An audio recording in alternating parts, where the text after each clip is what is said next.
மதிப்பை y அச்சிலும் காலத்தினை x அச்சிலும் கொண்டு ஒரு வரைபடம் வரையப்படுகிறது.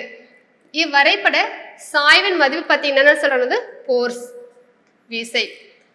அடுத்து நிறை மதிப்பு மாறாமல் புவியானது தனது ஆரத்தில் 50% சுருங்கினால் புவியின் பொருட்களின் எடையானது பார்த்தீங்கன்னா 300% அதிகரிக்கும். ஓகேங்களா? ஸோ இதை பேஸ் பண்ணி சொல்றாங்க அப்படின்னா வந்து புவியீர்ப்பு முடுக்கம் G = R². ஓகேங்களா? ஸோ இதை வச்சு என்ன பண்றாங்கன்னா வந்து இதை டிரைவ் பண்ணியிருப்பாங்க. ஸோ என்ன ஆகுனா வந்து 300% வந்து இன்க்ரீஸ் ஆகும். ஓகேங்களா? அடுத்து to project a rockets which of the following principle is required? Rocket ஏவுதலில் டேஸ் விதிகள் பயன்படுத்தப்படுகிறது. ஓகேங்களா? ஸோ ஒரு விதி நம்ம பார்த்தோம், நியூட்டனுடைய தேர்ட் லா நமக்கு தெரியும். ஓகேங்களா?